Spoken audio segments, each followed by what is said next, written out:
नमस्ते मित्रों, ये वीडियो मैं आपके समक्ष प्रस्तुत करूं उससे पहले एक छोटी सी बात कि हो सकता है कि ये वीडियो एक खास इकोसिस्टम और कुछ विशेष अधिकार प्राप्त लोगों को पसंद ना आए, बहुत परेशान कर जाए। और आज भी वो लोग इतने ताकतवर हैं कि देश और धर्म की बात करने वाले इस चैनल पर स्ट्राइक लगवा दे, रिपोर्ट करवा दे। पहले भी वो लोग ये कर चुके हैं या फिर कुछ और भी घटने की संभावना हो सकती है, लेकिन फिर भी मैं ये करूंगा क्योंकि ये बातें आप तक पहुंचना, आपको इसे जानना समझना बहुत जरूरी है। आपसे केवल इतना निवेदन है कि इसे बीच में ना छोड़ें, पूरा देखें और अंत तक आते आते आप बहुत कुछ स्पष्ट रूप से समझ जाएंगे जो हमारे सभ्यतागत संघर्ष के लिए बहुत आवश्यक है। हाँ, यदि संभव हो तो जम्बू टॉक्स को जरा ज्वाइन भी कर लें क्योंकि सदस्यों की बड़ी संख्या भी हमारा थोड़ा बचाव करती है। आइए अब आगे बढ़ते हैं।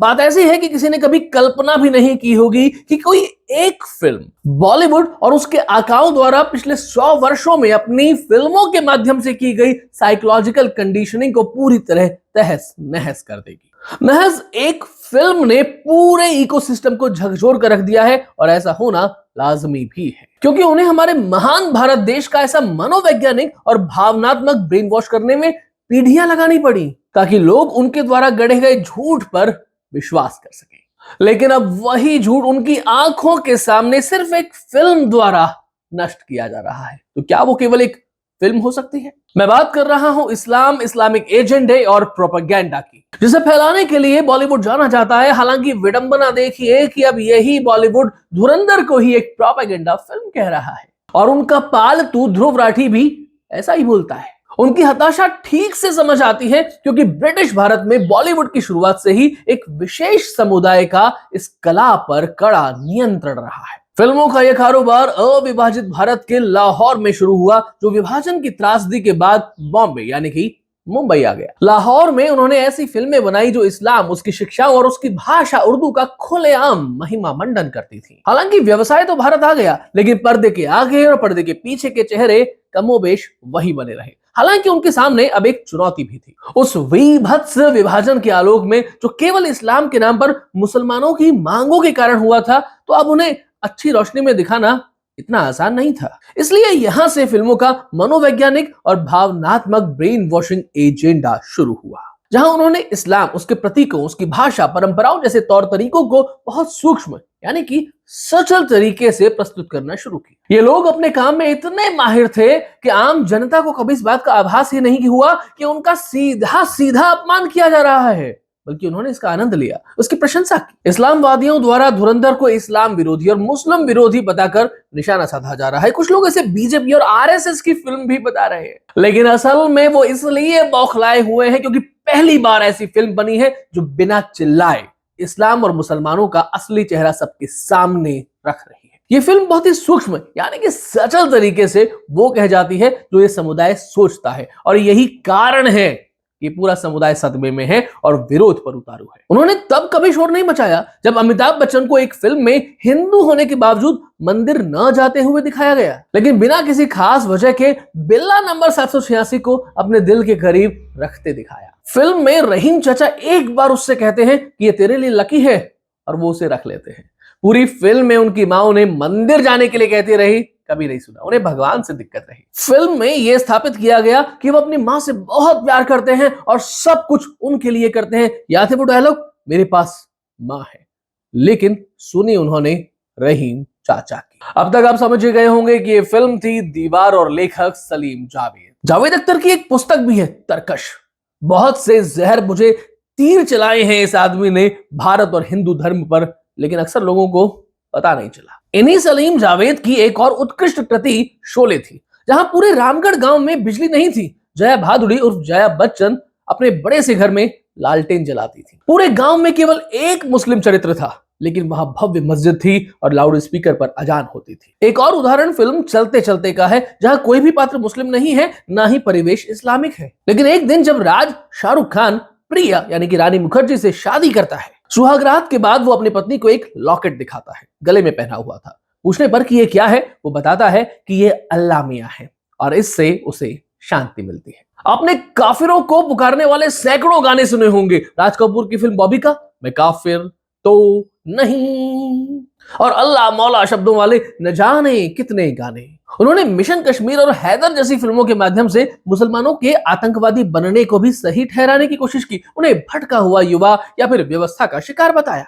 उन्होंने अमर अकबर एंथोनी भी बनाई, जिसमें चर्चित गीत अकबर और एंथोनी पर ही केंद्रित रहे। कारण तो सभी को स्पष्ट है, लेकिन बस अमर ही एक साइड लाइन किरदार बनकर रह गया। अब अजीब बात यह है कि भोले भाले हिंदुओं ने अपना पैसा खर्च करके टिकट देकर ये सब देखा सुना, लेकिन कभी कुछ पूछा नहीं। उन्होंने ये सब कुछ सच मान लिया और एक ऐसे समुदाय के प्रति सहानुभूति रखने लगे जो उन्हें धरती से मिटाने का एजेंडा रखती है। लेकिन ये तो मानना पड़ेगा कि ये लोग अब तक अफगानिस्तान, पाकिस्तान, बांग्लादेश, कश्मीर और आधुनिक भारत के कुछ अन्य राज्यों में भी सफल रहे हैं। हिंदुओं को धीरे धीरे इस्लाम को एक मधुर और मखमली उर्दू लफ्जों वाला एक रोमांटिक और शांतिपूर्ण धर्म समझाने की कोशिश की गई। एक बार तो मुझे भी व्यक्तिगत रूप से बताया गया था कि हिंदी और उर्दू में फर्क समझना हो तो समझ लेना कि जहां से मोहब्बत टपक रही है वो उर्दू है। ये शिक्षा दी जा रही थी हमको। फिल्मों ने हमेशा आपको अच्छे मुसलमान दिए और परिस्थितियों के आधार पर बुरे मुसलमानों के प्रति संवेदना और सहानुभूति पैदा की। उन्होंने इन फिल्मों और गानों के माध्यम से हिंदुओं को उनके ही हत्यारों और उनकी ही महिलाओं के बलात्कारियों के प्रति सहानुभूति रखने वाला बना दिया। हिंदुओं का इतना ब्रेन वॉश किया गया है कि मैंने कभी दो मुसलमानों को आपस में लड़ते हुए ये कहते हुए नहीं सुना कि सभी हिंदू काफिर नहीं होते, कुछ अच्छे भी होते हैं, कुफ्र तो अलग बात है। लेकिन मैंने कितने ही हिंदुओं को यह साबित करने के लिए आपस में लड़ते हुए देखा है कि सभी मुसलमान गलत नहीं होते।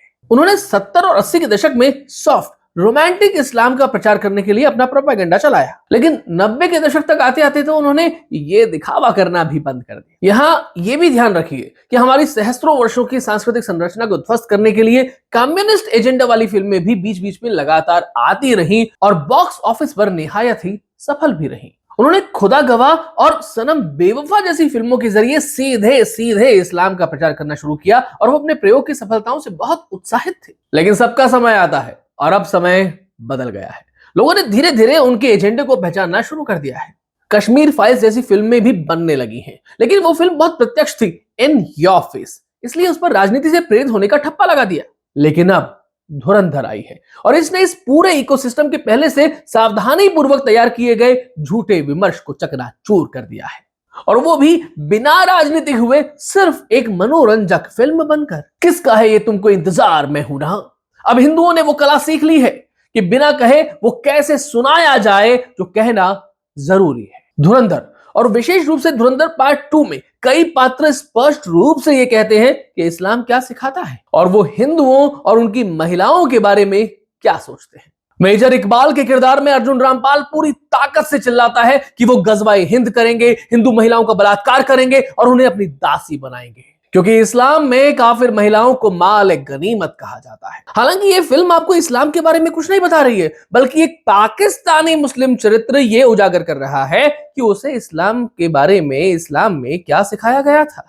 ये फिल्म बहुत ही सूक्ष्मता से एक संवाद और एक दृश्य के माध्यम से, जहां मेजर इकबाल की मानसिक रूप से विक्षिप्त बेटी को दिखाया गया है, चचेरे भाई बहनों में विवाह और इस्लाम और मुसलमानों में इसके दुष्प्रभावों के बारे में भी दर्शाती है। धीरे धीरे लोग इस्लाम की सच्चाइयों के बारे में जान रहे हैं और धुरंधर निश्चित ही उसका एक महत्वपूर्ण मोड़ यानी कि इन्फ्लेक्शन पॉइंट है। अब हिंदुओं की चेतना पूरे तरीके से हिल गई है और उन्हें अज्ञानता की उस गहरी नींद से जगाया गया है जहां इकोसिस्टम की सूक्ष्म मनोवैज्ञानिक और भावनात्मक ब्रेन वॉशिंग ने उन्हें डाल दिया था। ये पहली बार है जब मुसलमान शोर मचा रहे हैं और हिंदू कह रहे हैं कि ये महज एक फिल्म है, पसंद नहीं है तो मत देखो। दुनिया भर में हजारों करोड़ों का व्यापार कर रही है तो मनोरंजन तो होगा ही। जैसे कि पीके फिल्म के समय हिंदुओं से कहा गया था जब हिंदू देवी देवताओं का अपमान किया गया था, आज वो रो रहे हैं कि उनके मजहब को गलत तरीके से दिखाया जा रहा है। लेकिन यही लोग तब हंसते थे, भाईचारा, धर्मनिरपेक्षता और मोहब्बत की बातें करते थे, जब फिल्म दर फिल्म हिंदू धर्म और उनके धार्मिक प्रतीकों की गरिमा को लूटा गया था। जब उन्होंने पूरे समुदाय पर धार्मिक साइकोप्स चलाए तो इसे धर्मनिरपेक्षता कहकर टाल दिया गया,